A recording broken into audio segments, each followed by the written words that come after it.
नमस्कार दोस्तों, अगर आप विचार कर रहे हैं कि स्टारएक्स यूनिवर्सिटी में एडमिशन लें या विचार कर रहे हैं कि स्टारएक्स यूनिवर्सिटी में फैकल्टी लगें, तो थोड़ा हमें सुनिएगा।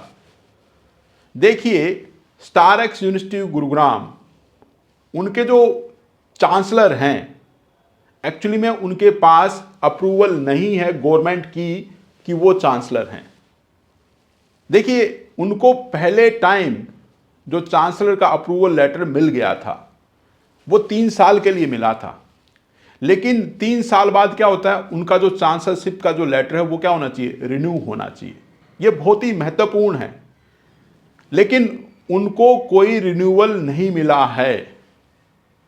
ये मैं आपको आरटीआई की इंफॉर्मेशन आपके साथ शेयर कर रहा हूं कि उनके पास कोई रिन्यूअल की कॉपी नहीं है। अगर उनके पास है तो वो लोगों के साथ शेयर करें।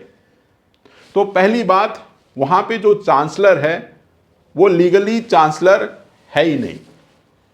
अब दूसरी बात पे आते हैं। अगर आप यूनिवर्सिटी की वेबसाइट पे जाएंगे तो प्रोफेसर के.एस. राणा को क्या दिखाया गया है, वाइस चांसलर। लेकिन मैं आपको बताना चाहता हूं, प्रोफेसर के.एस. राणा ने भी वहां से रिजाइन दे दिया है। वो भी वहां पे लीगली वाइस चांसलर नहीं है। अब आप कहेंगे यूनिवर्सिटी में कोई और होगा, यूनिवर्सिटी को संभालता होगा वाइस चांसलर।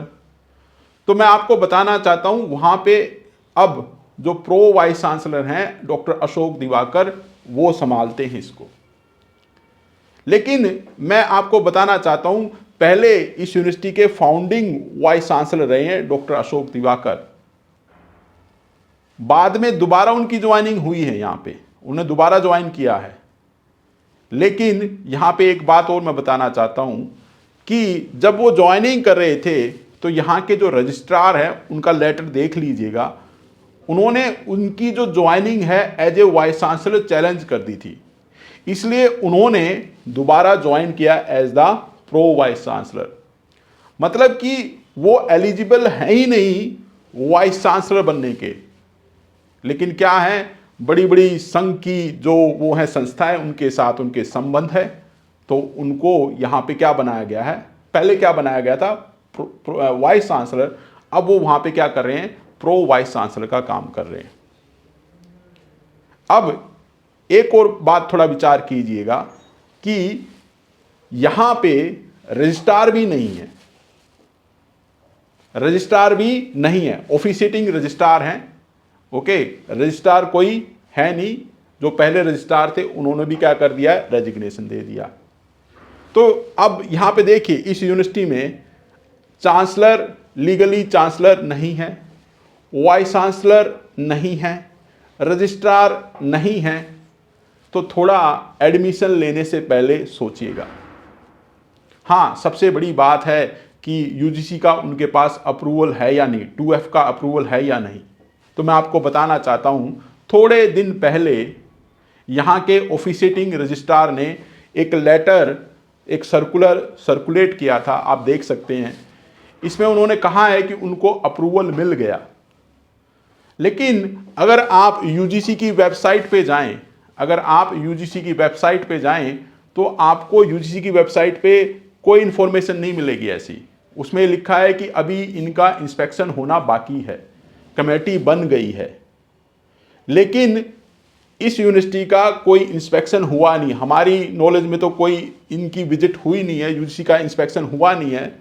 लेकिन कोई चोरी छुपे इंस्पेक्शन हुआ भी हो तो इनको रिलीज करना चाहिए अपना यूजीसी का अप्रूवल लेटर।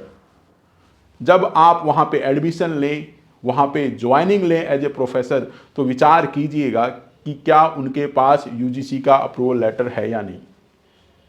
अगर आप वहाँ पे ज्वाइनिंग करना चाहते हैं तो उससे भी पहले विचार कर लीजिएगा।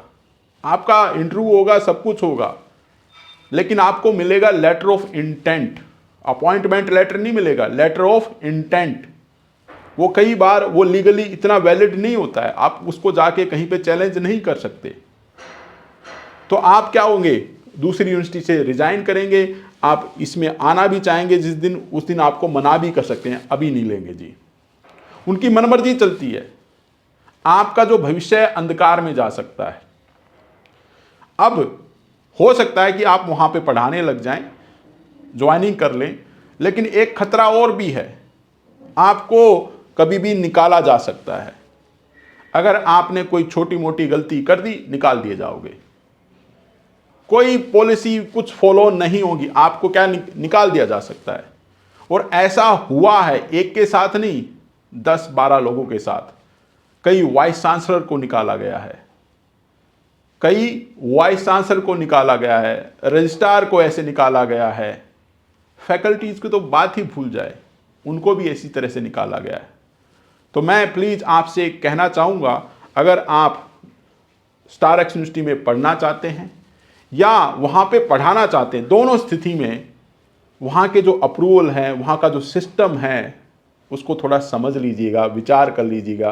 क्या पता एक लुभावने कैरियर के उसमें आप क्या हो, अपना जो कैरियर है, स्टूडेंट्स का भी एक कैरियर है, फैकल्टी का भी एक कैरियर है, उसको बर्बाद न कर ले। अगर मेरी बातें गलत हैं तो मैं कहूँगा कि स्टारएक्स यूनिवर्सिटी को एक कॉन्फ्रेंस करके ये सभी बातें क्लियर कर देनी चाहिए। नहीं जी, उनका ठीक है, जनता को बताएं। रिसर्च की बात बताता हूँ, अगर आप वहाँ के डीन एकेडमिक्स की रिसर्च देखें तो रिसर्च इतनी महान है कि आप सोच नहीं सकते। उन्होंने क्या किया है, एक चाइना का रिसर्च पेपर उठाया है और उस रिसर्च में जहाँ जहाँ चाइना लिखा था ना, उसकी जगह क्या लिख दिया, इंडिया लिख दिया है। जो चाइना के साइंटिस्ट थे उन्होंने स्टडी किया था mercury level in China soil, और इन्होंने स्टडी कर दिया है mercury level in India soil.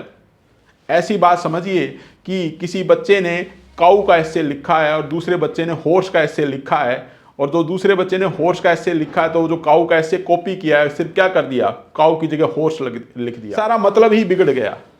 ऐसे महान रिसर्चर हैं वहाँ पे। कंप्लेन करो, कुछ नहीं होता है। कई बार की गई लेकिन कुछ नहीं हुआ, कमेटी बनी, लेकिन फाइनली क्या हुआ, जो सही फैकल्टी है उनको क्या कर दिया गया, निकाल दिया गया।